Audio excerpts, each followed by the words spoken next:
안녕하십니까 전국의 우리 유튜브 구독자 여러분, 아프리카TV 시청자 여러분. 매주 수요일 여러분과 조금 잔혹하고 좀 어둡고 무서운 이야기를 진행하는 오컬트 스토리의 김원입니다. 오늘 여러분과 함께 이야기하게 될 사건은 2018년 아마 상반기에 제가 진행했던 컨텐츠 중에 아마 가장 좀 자료도 제일 많고요, 좀 잔혹한 얘기일 가능성이 좀 있습니다.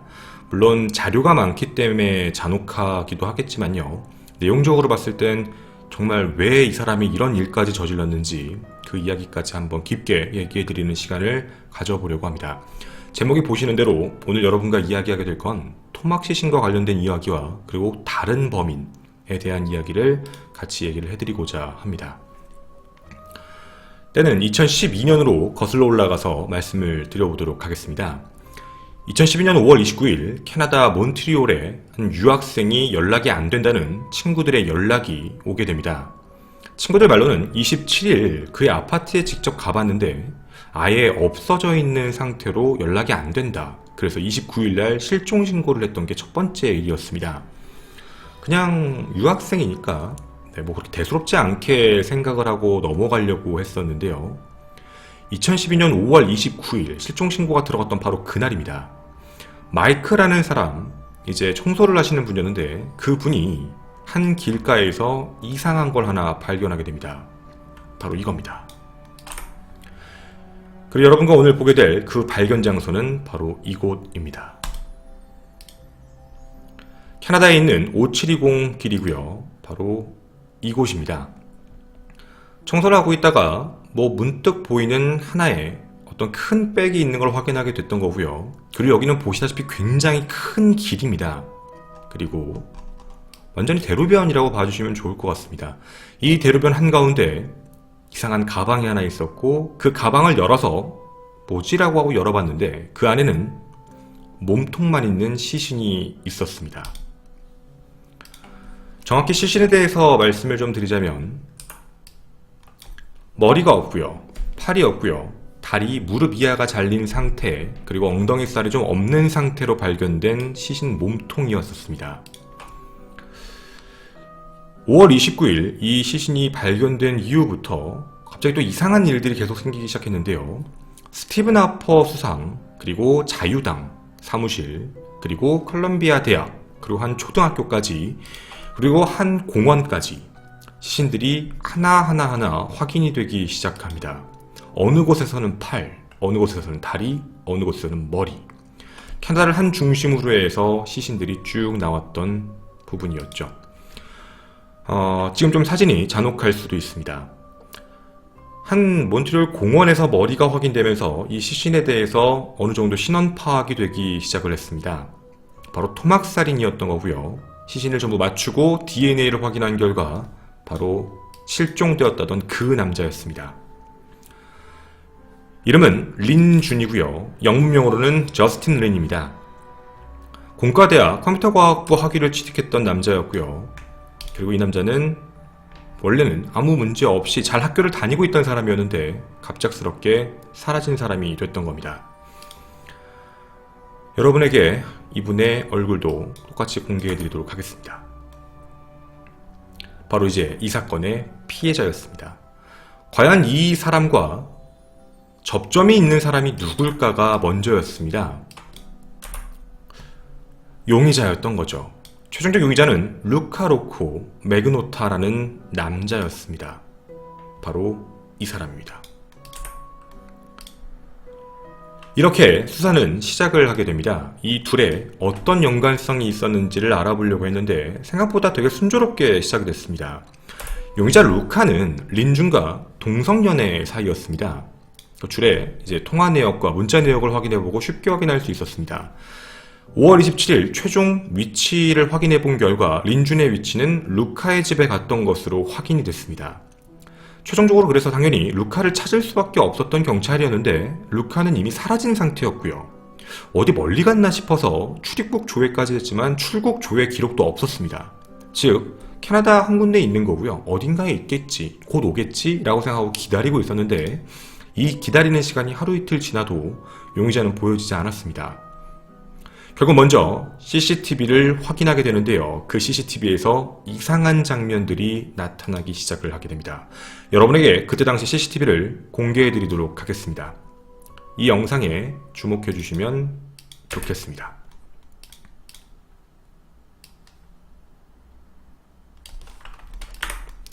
여러분이 지금 보시는 시간은 2012년 5월 24일입니다.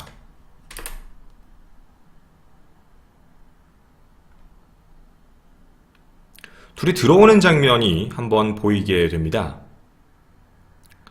그리고 여기에 지금 이 둘은 정확하게 루카와 린준이 맞습니다. 둘이 무언가를 사고 집 안에 들어가는 모습. 흰 옷을 입고 있는 사람이 루카고 뒤에 노란 옷을 입고 있는 사람이 린준입니다. 이 둘은 이렇게 같이 아파트에 들어가게 됐던 영상까지입니다. 그리고 보시면 아시겠지만 시간은 25일로 나오게 됩니다. 어딘가 들어갔다 나왔다가 다시 무언가 보면서 들어가는 장면인데요. 여기서 우리가 좀 주목해서 봐야 될 게 하나 있습니다. 좀 눈썰미가 좋으신 분들은 아실 것 같은데 뭐가 하나 바뀌지 않았습니까? 혹시라도 해서 다시 한번 보여드리면 무언가 하나 바뀌어 있는 상태입니다. 만 하루가 지나고 이 사람이 입은 옷을 보시면 이 옷이 누구 건지도 아마 어느 정도 아실 수 있을 겁니다. 그리고 그는 거울을 보면서 머리를 만지면서요. 그리고 다시 집 방향으로 들어가게 됩니다. 그리고 보시는 바와 같이요. 2012년 5월 25일 갑자기 무언가를 가지고 와서 버리는 행동을 하기 시작을 합니다. 저 안에 있는 물건들은 제가 조금 있다가 공개해서 안내를 해드리도록 하겠습니다. 지금 저 안에 있는 물건들은 대부분 사람을 해체하는 데 썼던 피 묻은 휴지들, 종이들 이런 거 관련들이 제일 많이 있었습니다. 즉 피를 닦은 대부분의 옷이나 아니면 시트 같은 것들이었죠. 어디서 많이 보신 가방이 하나 눈에 띄실 겁니다. 저 가방이 바로 아까 보여드렸던 그 길에서 확인됐던 몸통이 담겨있는 바로 그 가방입니다. 5월 25일 그 가방을 가지고 다시 집으로 들어오게 됩니다. 그 이 이후의 일들은 여러분도 당연히 어느 정도는 생각하실 수 있을 거라고 생각이 듭니다.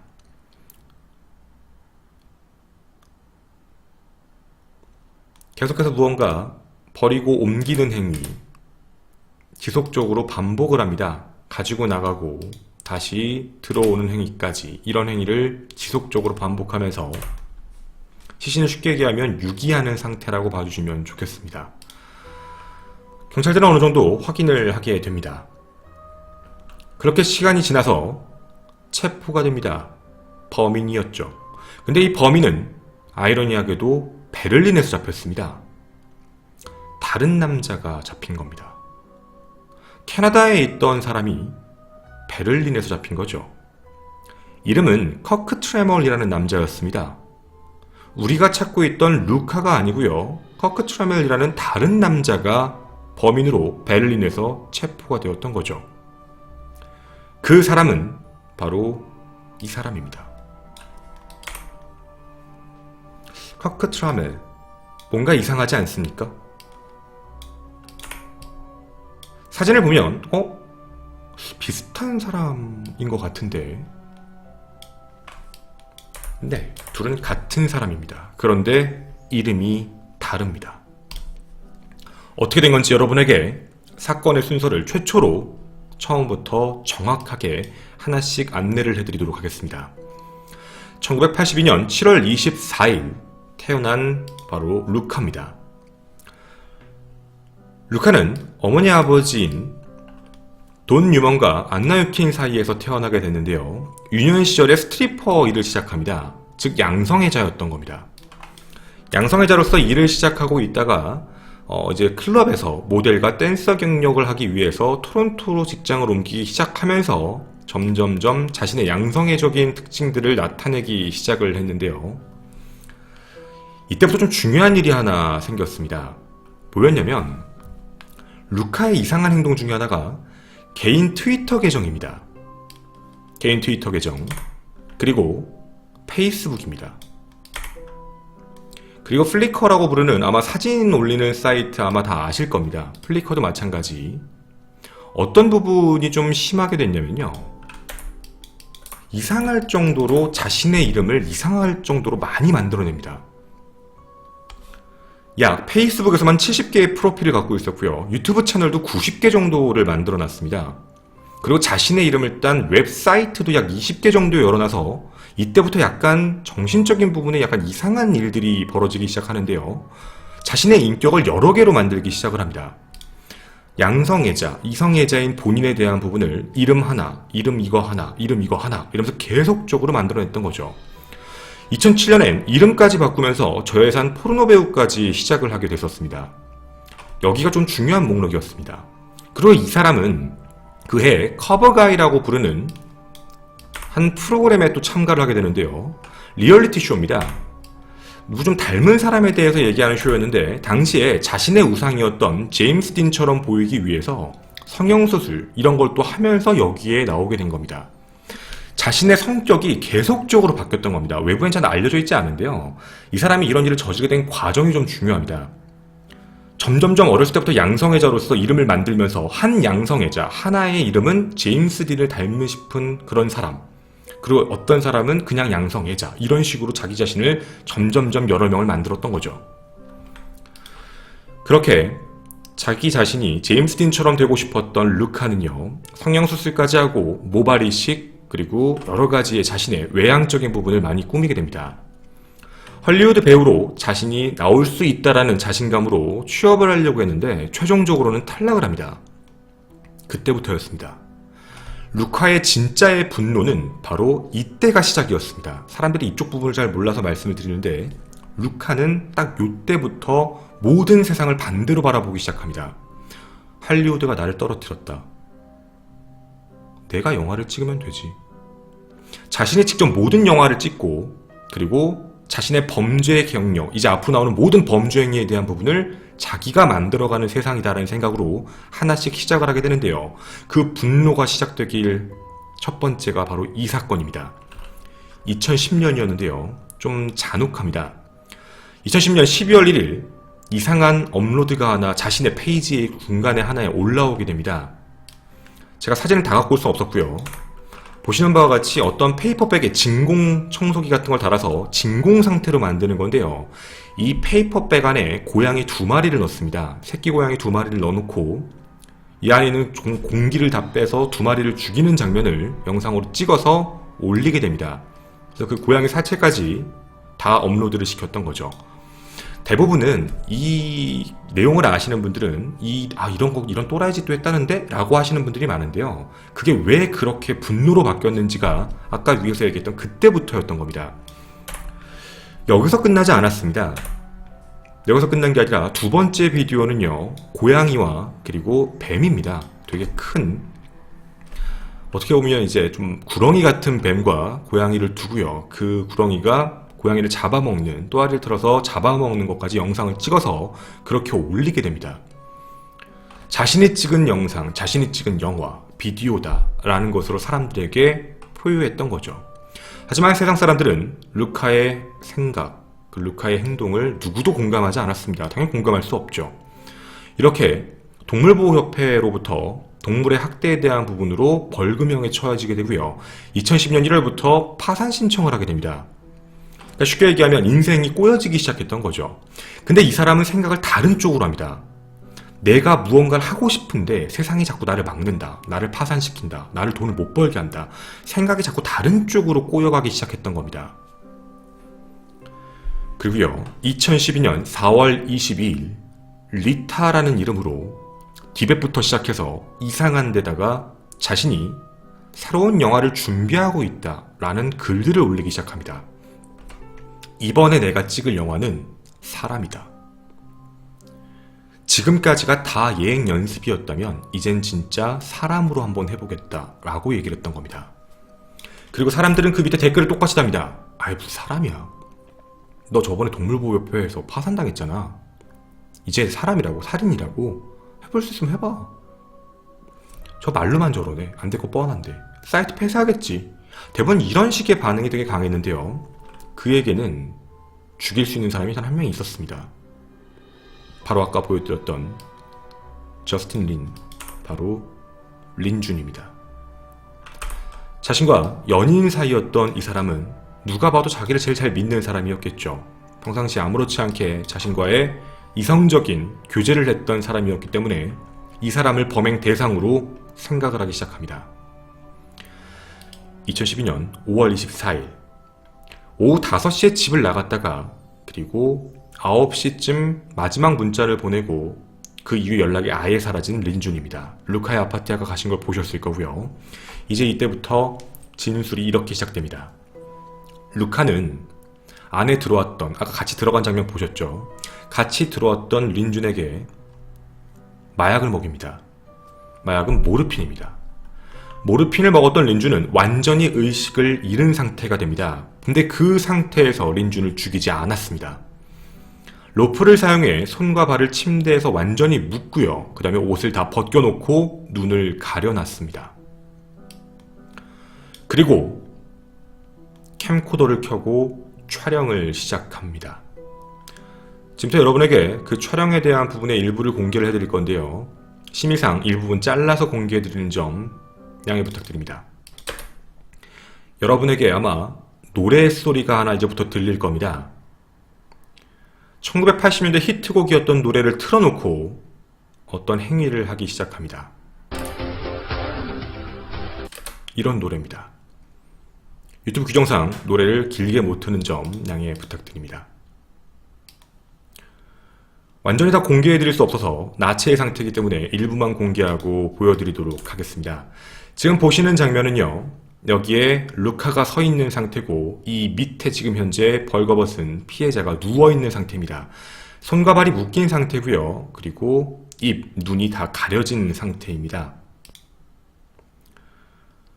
학대하기 시작을 합니다.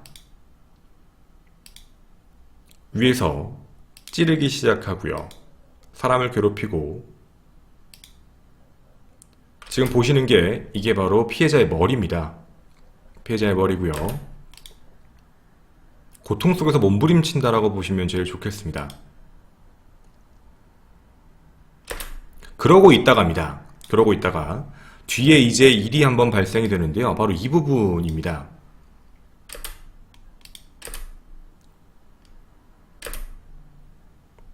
지금 여러분이 보신 부분인데 사람을 지금 찌르는 부분입니다.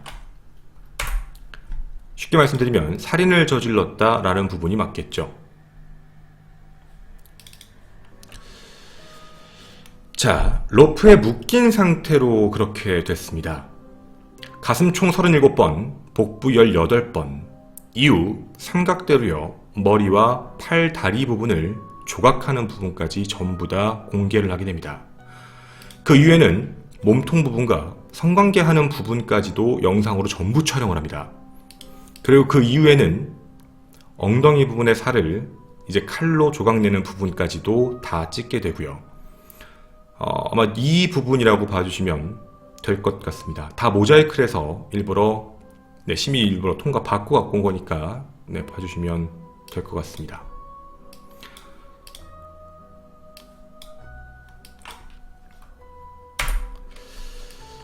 자, 이렇게 살인을 저질렀고요. 2012년에 이 영상을 자신의 페이지에 업로드하기 시작을 했었습니다.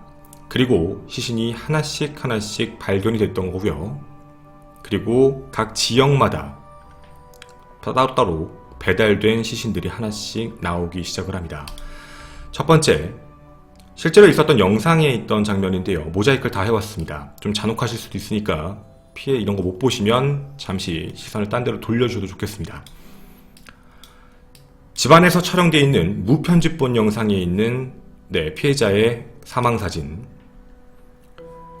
이것뿐만이 아닙니다. 실제로 몸통에 대한 부분도 전부 다 해체한 부분까지도 이런 모든 부분들이 전부 다 따로 공개가 됩니다. 그리고 이렇게 해서 갖고 있던 게 아니고요. 최종적으로 시신을 소망됐던 부분을 냉장고에 보관하는 부분까지 확인이 되게 됩니다. 이때 당시에는요, 컴퓨터에서 편집이 안 된 비디오들이 계속적으로 발견이 됐고요. 그 이후에 인터폴은 잡기 위해서 수사를 따로 시작하게 합니다. 인터폴이 수사를 시작하면서 집안에 있는 부분들을 하나씩 털기 시작을 했는데요. 이게 바로 당시의 가해자의 집입니다. 당시에는 너무 끔찍한 일들도 많아서 여러가지 좀 청소가 돼 있던 부분이기도 했는데요.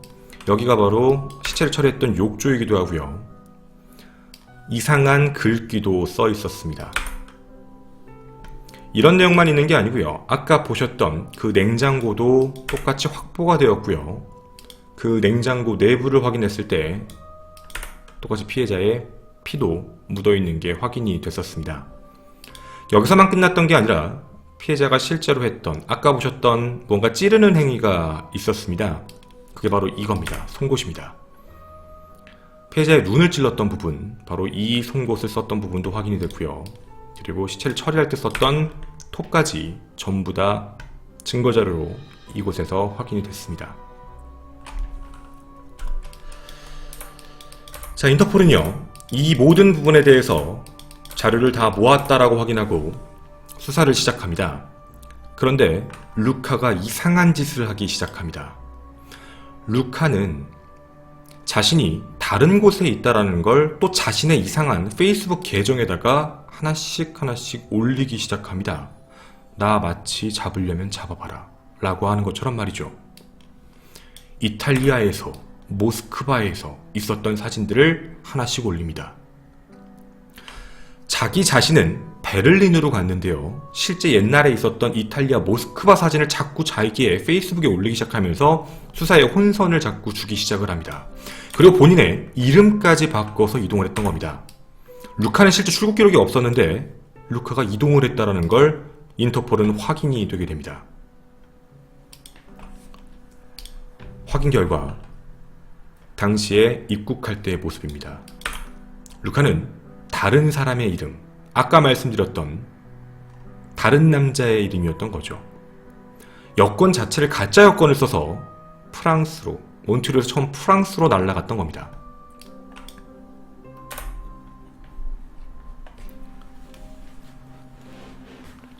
자, 이렇게 계속해서 인터폴을 따돌리고 자신의 신분도 숨기면서 어떻게 보면 잡힐 수 없는 상태였습니다. 인터폴 자체는 계속해서 수사에 대해서 많은 사람들에게 공유하고 있으며 유럽 전역에 이 사람의 얼굴이 퍼지기 시작을 했는데요. 다행히 이곳에서 체포가 됩니다. 외국에 있는 인터넷 카페입니다. 베를린에 있는 건데요. 우리나라에서 인터넷 PC방 같은 거라고 봐주시면 좋을 것 같습니다. 이곳에 들어와서 루카가 자신의 범죄에 대한 부분의 기사를 확인하고 있는 걸 우연히 한 남자가 지나가다 확인을 하게 됐고 인터폴에 신고를 하고 이날 바로 6월 4일 11시에 체포가 되게 됩니다. 이렇게 어떻게 보면 되게 무서웠던 범죄자를 인터폴의 수사에 의해서 체포를 하게 됐던 거죠. 자신의 이름까지 국적까지 다 바꿔가면서 철저하게 신분을 숨기고 경찰까지 농락을 하면서 도피했던 사람입니다. 근데 정말 아이러니한 건 6월 4일 체포가 되고요. 6월 5일에 밴쿠버 공립학교에 오른손이 배달됩니다. 미리미리 배달에 대한 걸 준비를 다 해놓고 그러고 떠났던 거죠. 그는 6월 18일 강제 송환이 됩니다. 그렇게 해서 이제 법의 처벌을 기다리게 됐던 상황이었던 거죠. 하지만 그는 들어오자마자 한 가지만을 얘기합니다. 나는 죽이지 않았다. 내가 그런 게 아닌데요. 아마 여러분은 다 이 얘기가 왜 그런지 이해가 가실 겁니다. 앞의 내용을 모르는 상태면은 이게 미친놈이네 이렇게 얘기할 수 있지만 얘는 지가 애초부터 양성애자 및 70개가 넘는 아이디를 보유했고 이름도 어마어마하게 많은 사람으로 활동했던 마치 자기가 그런 사람이었던 걸로 생각을 해서 루카인 나는 그런 사람을 죽인 적이 없다라고 인정을 안 하기 시작합니다. 실제로 정신병원에 가서도 검증을 다시 받기 시작을 했는데요. 정신병원에서도 다중인격, 즉 DID입니다. 다중인격 증후군도 있고 해리성 장애죠. 여러가지 질병이 있는 것으로 확인이 되게 됩니다. 재판은 질병이 있다라는 사유 때문에 계속적으로 연기가 되게 됐고요. 질병에 대한 부분을 확인을 해야 되니까 말이죠. 병원에서 검사받고 치료받는 상태로 시간은 계속 지나갑니다. 그리고 얼마 전이었습니다. 2014년 9월 8일까지 재판은 연기되었고요. 2014년 12월 23일 배심원 만장일치로 1급 살인으로 징역 25년형을 선고받습니다.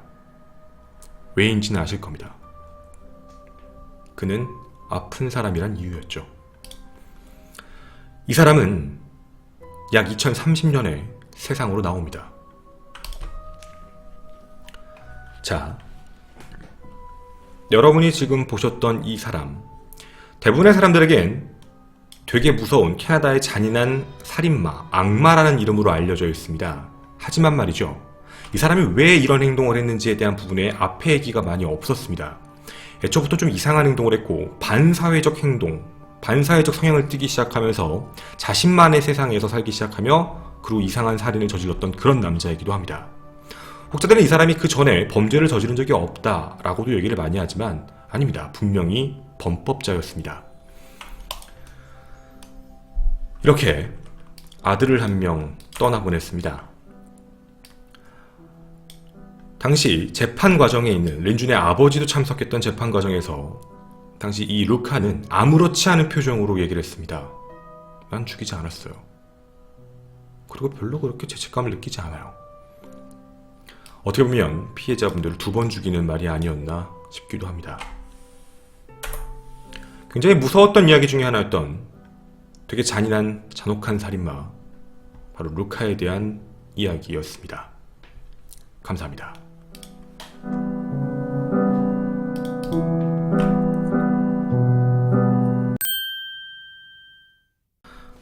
외부에 안 나온 얘기예요.